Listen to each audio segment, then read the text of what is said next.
Tapos ito yung sabi na yung lead frame daw hindi nag-iiba yung mode, tapos yung board hindi pa nagpa-power.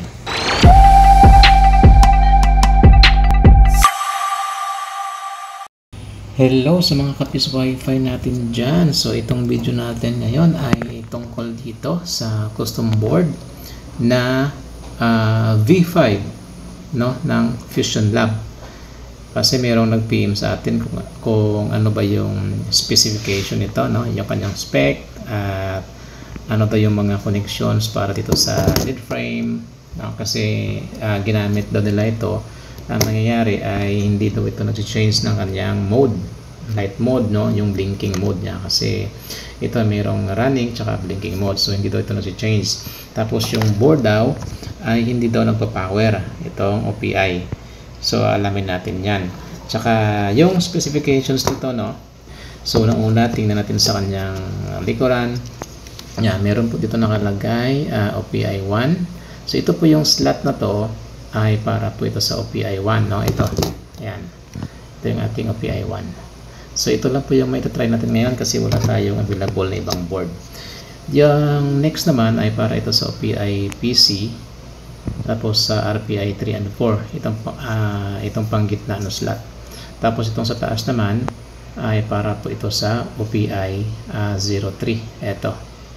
So kung OPI 03 yung gamit, no, dito po natin siya ilalagay, no, or isasalpak na slot.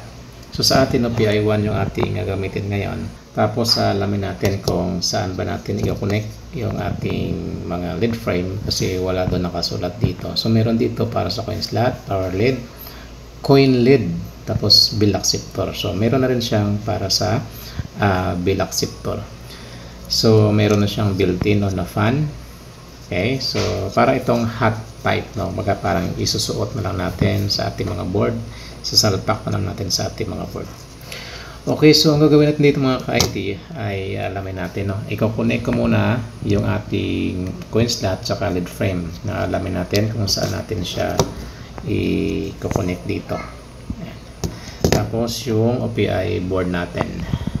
Okay, so unahin na natin yung ating OPI board.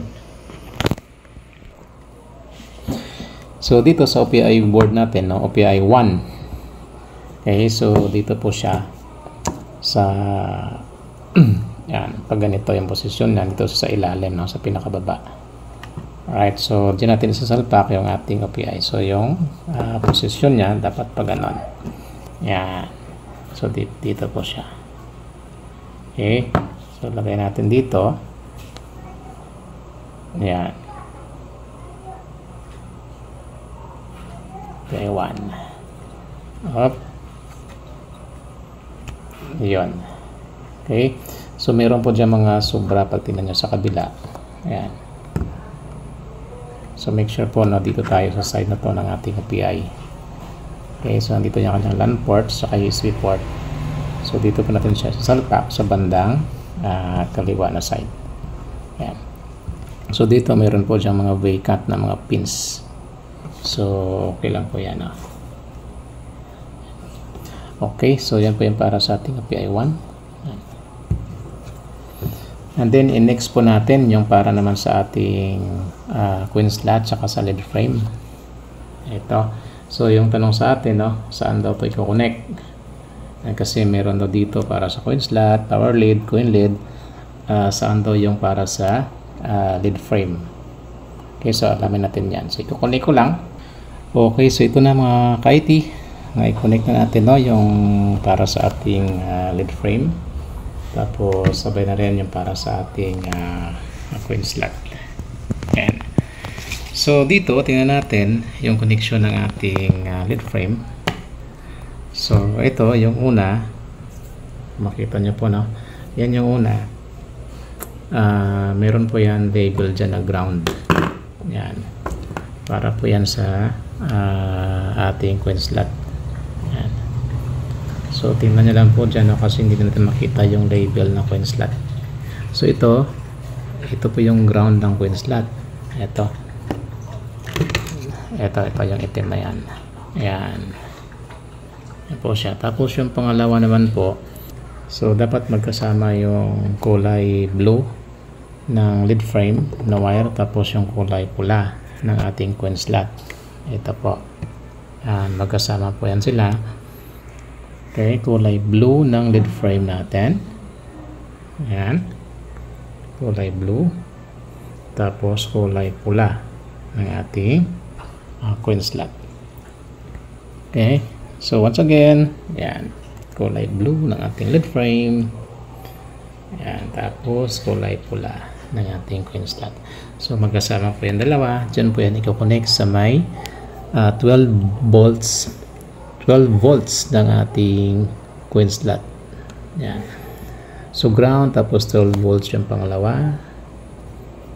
Tapos yung next niyan, yan po yung ating para sa ating signal sa ating coin slot. So mayroon po dyan label lang, tingnan nyo lang po. Okay, so yung puti, yan po yung para sa ating signal sa ating coin slot. Tapos yung next naman, ito naman po yung ground na yung power lead. So dyan na po nakakonect sa power lead yung ground ng ating lead frame. Yung kulay itim niya. Okay, so power lead sa ground, tapos yung pula naman ay of course dito na po yan sa 12 volts. Yan po. So may label naman po dyan yan. Power lead, itong dalawa. Tapos itong ground. Ito naman yung 12 volts para po yan sa ating lead frame. Okay. So yan po siya.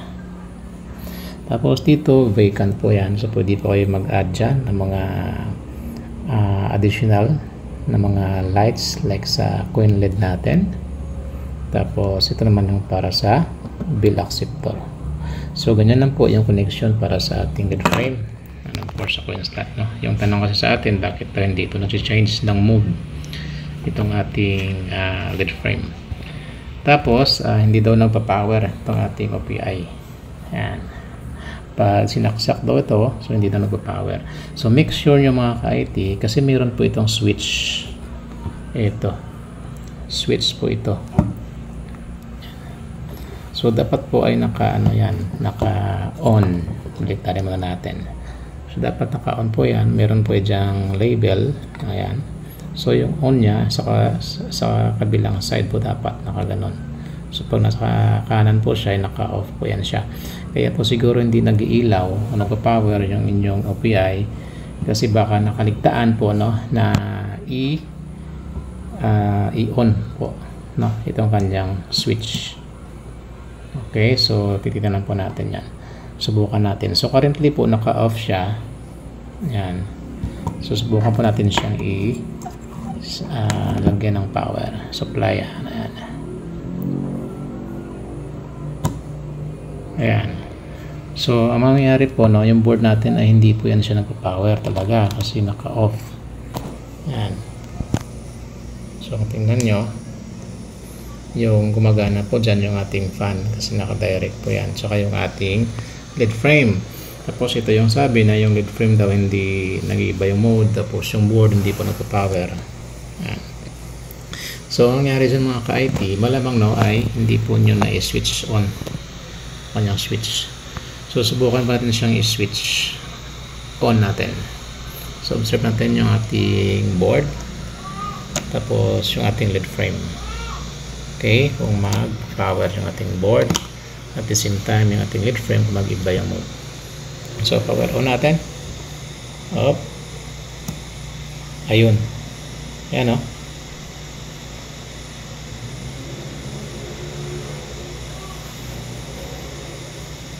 Ayan. So, ganyan po yung indication niya. Tapos, ayun, umilaw na rin yung green doon sa ating board. Ayan po. Yung green niya na ilaw, yan, umilaw na rin. Tapos yung lead frame natin, ayun, iba yung mode niya. So nangyayari po dito, no, ay starting up yung ating system. Okay, so blinking pa po yan siya once na nag-start up pa lang. Tapos yung ating coin slot ay nag-iilaw na rin po yan.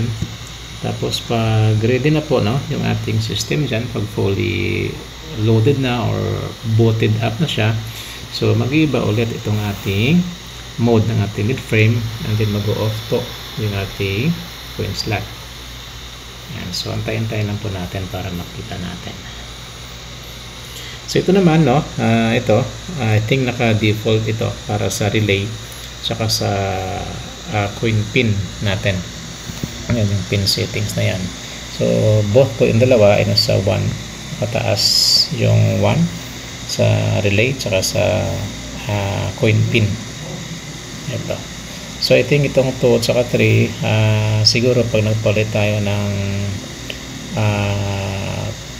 GPIO pin sa ating board, so I think dito natin siya i-select, no, either sa 2 or sa 3. So dito natin yung nasubukan. Okay, so hintayin natin.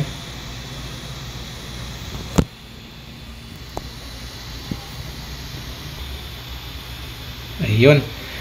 So nag-off na yung ating gun stat, no, tsaka umipad na rin yung mode ng ating lead frame. So running na siya. Then yun yung status ng ating board. Okay, so ibig po yan sabihin ay ready na po yung ating system dyan, no? Okay, so gagawin po natin, lagyan pa natin siya ng internet. Then yung ating USB to LAN, hindi pa natin siya kinonect, so i-connect muna natin. Okay, so yan, connected na po. Nilagyan na po natin, connect natin sa ating internet, tapos yung lead frame natin. So try natin kumonect. Tingnan natin kung mag-iba yung mode ng ating lead frame, tapos ang power on yung ating coin slot. So ito yung ating antenna. Okay, susubukan po natin kumonect. Dito natin ilagay yung isang cellphone natin. So yung antenna natin, COMFAS, try natin dito. Ayun, no, nag-pop up na yung ating portal. So Kit5 po yung ating ginamit. Okay, so subukan po natin, no, na mag-insert coin or press natin yung insert coin. So press natin yung insert coin. Ayun, no, so nag-change nga, tapos yung ating coin slot ay umilaw na rin. Okay, so subukan natin, try natin ulit, insert coin. Ayan. So nag-change po yung hanggang light mode, umilaw yung ating coin slot. So yun lang po mga ka-IT, no? Follow nyo lang yung ating video sa ating connection dyan para sa ating custom board. Para po dyan lang sa may mga karagdagang katanungan ay of course pwede po kayong mag-comment dito sa ating video. And para po dyan sa mga gusto bumili ng license, no, nitong Kit5 at sa ibang system po ay available po sa atin. So PM lang po kayo dito sa ating FB page. Yan na po yung bagong FB page or name ng ating FB page. And so PM lang po kayo mga ka-IT. Thank you.